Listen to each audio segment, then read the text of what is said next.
स्वागत आहे. आज आपण बिटकॉईनच्या किमतीत जी अलीकडे उलथापालथ झाली आहे त्यामागची कारणं जरा खोलवर जाऊन समजून घेणार आहोत. नमस्कार. आपल्याकडे दोन महत्त्वाच्या बातम्या आहेत. एक जी आहे ती भूराजकीय घडामोडींशी संबंधित आहे आणि दुसरी आर्थिक निर्देशांकांबद्दल. तर सध्या बिटकॉईनच्या मूल्यावर नक्की काय परिणाम करतंय हे समजून घ्यायचा आपला प्रयत्न राहील. चला तर मग सुरुवात करूया. हो, नक्कीच. म्हणजे बघा, बिटकॉईनवर सध्या दोन वेगवेगळ्या बाजूंनी दबाव येतोय असं दिसतंय. एक म्हणजे जगात जो तणाव आहे त्याचे तात्काळ परिणाम, आणि दुसरं म्हणजे अर्थव्यवस्थेचे जे मूलभूत संकेत आहेत ते. या दोन्ही गोष्टी कशा प्रकारे भूमिका बजावत आहेत ते पाहूया आपण. बरोबर. तर सुरुवात करूया पहिल्या बातमीने. यात असं म्हटलंय की इस्रायलने इराणवर जे हवाई हल्ले केले त्यानंतर बिटकॉईन आणि इतर क्रिप्टोकरन्सीमध्ये मोठी घसरण झाली. बिटकॉईन सुमारे 2.6% खाली आलं आणि इथर तर 5%हून अधिक घसरलं. हां. ऑर्बिट मार्केटच्या सहसंस्थापक आहेत कॅरोलिन मॉरॉन. त्या म्हणतात की जसा इतर धोकादायक मालमत्तांवर परिणाम झाला, अगदी तसाच क्रिप्टो बाजारावरही या बातमीचा नकारात्मक परिणाम झाला. त्यांच्या मते अशा ज्या भूराजकीय बातम्या असतात त्यामुळे किमतीत अल्पकालीन चढउतार होत राहतील. हो, आणि हाच बातमीत त्यांनी एक तांत्रिक पातळी पण सांगितली होती, म्हणजे सपोर्ट लेवल. हो, सुमारे $10,100 आसपास. बरोबर. हो, पण हे समजून घेणं महत्त्वाचं आहे की अशा भूराजकीय अस्थिरतेमुळे बिटकॉईनसारख्या मालमत्तांवर परिणाम का होतो. हां, सांगा ना. जेव्हा जगात असा तणाव वाढतो तेव्हा गुंतवणूकदार काय करतात, ते सहसा सुरक्षित समजल्या जाणाऱ्या गुंतवणुकीकडे वळतात.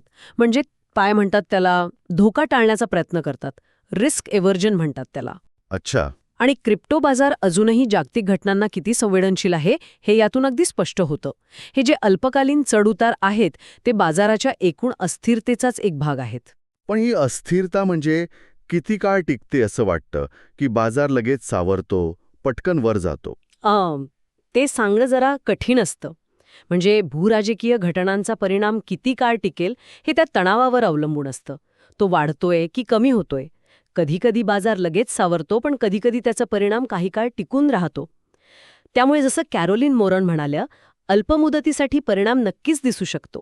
बरं, म्हणजे भूराजकीय तणाव हा एक भाग झाला, पण त्याबरोबरच आर्थिक चित्रसुद्धा तितकंच महत्वाचं आहे, नाही का? अगदी बरोबर. दुसऱ्या बातमीत म्हटलंय की अमेरिकेतला प्रोड्युसर प्राइस इंडेक्स म्हणजे PPI, उत्पादक स्तरावरची महागाई. हो, जो भविष्यातली ग्राहक महागाई कशी असेल याचा अंदाज देतो, तो 2.6% वाढला आणि त्याचा परिणाम होऊन बिटकॉईनची किंमत सुमारे 1.85% घसरून $10,07,249.8 वर आली. बरोबर. वाढलेला PPI म्हणजे काय, तर महागाई वाढण्याचे संकेत.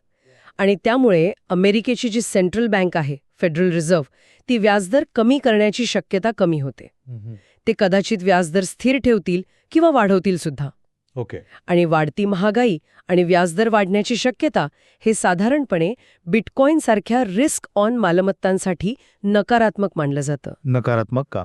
कारण जास्त व्याजदर असले की गुंतवणूकदारांना कमी जोखमीचे चांगले परतावा देणारे इतर पर्याय उपलब्ध होतात, जसे की बॉन्ड्स. अच्छा.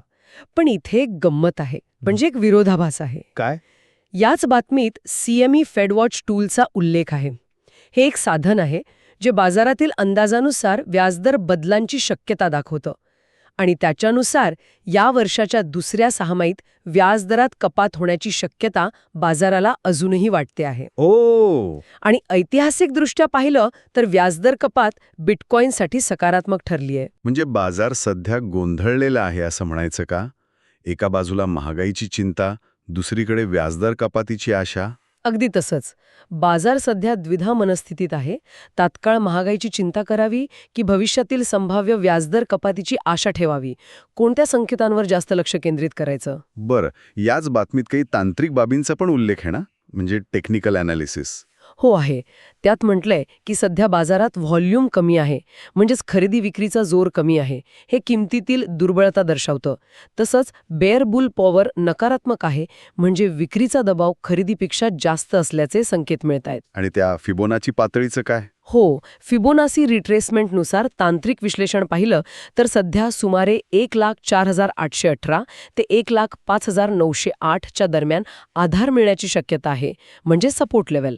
आणि वरच्या बाजूला 1,08,206 ते 1,10,260 च्या दरम्यान संभाव्य प्रतिकार पातळी आहे, म्हणजेच रेझिस्टन्स लेव्हल. ठीक आहे. पण हे लक्षात ठेवायला हवं की हे फक्त तांत्रिक अंदाज आहेत. म्हणजे ही काही दगडावरची रेघ नाही, निश्चित भविष्यवाणी नाहीये ही. बरोबर.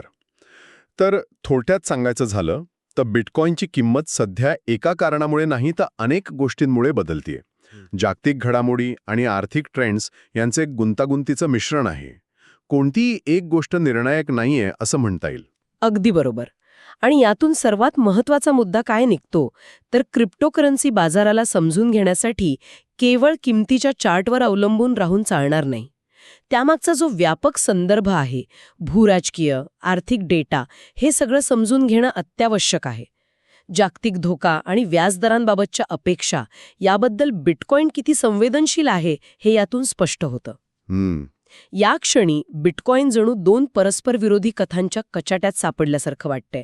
एकीकडे इराण इस्रायलसारखी तात्काळ भूराजकीय भीती आहे, तर दुसरीकडे भविष्यात व्याजदर कपात होऊन आर्थिक स्थिती सुधारेल अशी आशा आहे. खरंय. त्यामुळे या क्षेत्रावर लक्ष ठेवणाऱ्या प्रत्येकासाठी हे परस्पर संबंध समजून घेणं खूप महत्वाचं आहे. अगदी. आणि याच विचारासोबत आजची आपली ही बिटकॉईनवरील सविस्तर चर्चा इथेच थांबूया. हो, पण जाता जाता एक विचार नक्की करायला हवा श्रोत्यांनी. काय? एकीकडे ही अल्पकालीन भूराजकीय भीती आहे आणि दुसरीकडे भविष्यातल्या संभाव्य आर्थिक शिथिलतेची म्हणजे व्याजदर कपातीची आशा आहे. आता बाजारात वेगवेगळे खेळाडू असतात, बरोबर? म्हणजे लगेच नफा कमवणारे छोटे ट्रेडर्स आणि लांबचा विचार करणारे मोठे गुंतवणूकदार. हे सगळे जण या परस्पर विरोधी संकेतांचा अर्थ कसा लावत असतील आणि या अस्थिरतेवर त्यांची प्रतिक्रिया काय असेल याचा विचार करणं खूप रंजक ठरेल.